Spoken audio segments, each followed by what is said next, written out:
Peter Parker finally feels like life is coming together. Spider-Man has become a symbol of hope in New York City, crowds chant his name, and people admire him as a true hero. Peter himself feels happier than ever because he believes he has found balance. His studies are going well, his Aunt May is proud of him, and his relationship with Mary Jane Watson has reached a point where he is ready to propose. He buys a ring and plans the perfect moment to ask her. But just beneath the surface of all this happiness, trouble is quietly building. Harry Osborn, Peter's former best friend, is still tormented by the belief that Peter murdered his father, Norman Osborn. Norman was actually the Green Goblin, but Harry never accepted this truth.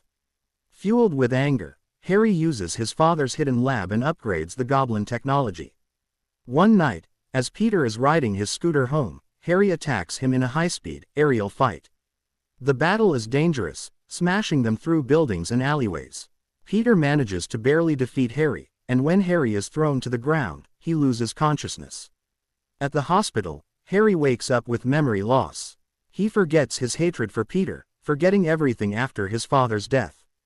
Peter feels relief and hopes they can restore their old friendship. While this emotional conflict unfolds, another story emerges. Flint Marko, a desperate man trying to help his sick daughter Penny, escapes from prison. He only wants to raise enough money to treat her illness, but the police chase him, forcing him to flee into a science testing facility.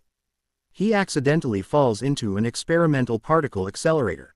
As the machine activates, his body disintegrates into tiny particles, but instead of dying, Flint transforms into living, shape-shifting sand.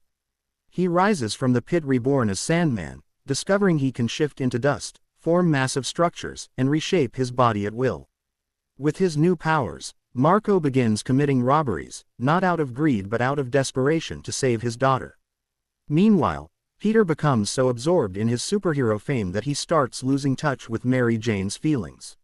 She begins working in a Broadway show, but her reviews are negative, and she quietly struggles with insecurity and jealousy as Peter receives public adoration.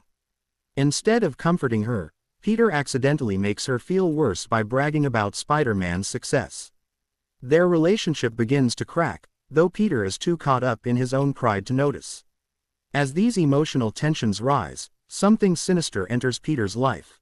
A small alien symbiote that crashed to Earth earlier has been quietly hiding on his scooter. One night, while Peter sleeps, the symbiote crawls onto his bed and attaches to his body.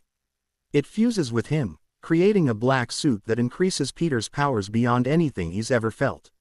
His strength, agility, and senses are amplified, but the suit also feeds off his darker emotions, his anger, pride, and thirst for revenge. Peter becomes more aggressive and selfish, believing the new power makes him unstoppable. Peter soon discovers that Flint Marko was involved in Uncle Ben's death. Consumed with rage, the symbiote pushes him even deeper into darkness. When Spider-Man confronts Sandman in the underground tunnels of New York, the fight is brutal. The black suit makes Peter violent and ruthless. He traps Sandman in a flood of water, turning the villain into muddy sludge and leaving him for dead. Peter feels satisfied, not guilty, a sign that the symbiote is taking control of his personality. At the Daily Bugle, a new rival appears, Eddie Brock, a confident but dishonest photographer who tries to outshine Peter. He creates fake photos of Spider-Man committing crimes.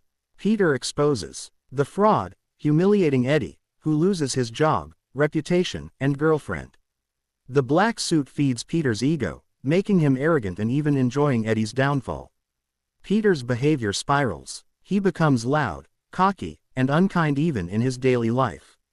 He hurts Mary Jane emotionally, dances with Gwen Stacy to make Mary Jane jealous, and even strikes MJ during an outburst.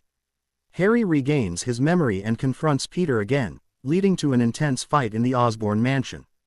Peter, now controlled by anger, brutally defeats Harry and scars his face. The Peter that everyone loved is gone, replaced by someone cold and vengeful.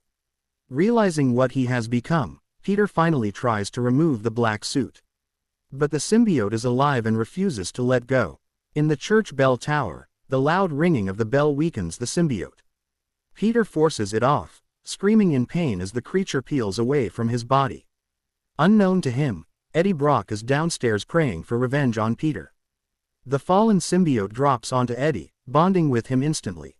Eddie transforms into Venom, a monstrous, stronger, darker version of Spider-Man who hates Peter with every cell of his new body. Venom finds Sandman and convinces him to team up, promising to destroy Spider-Man forever.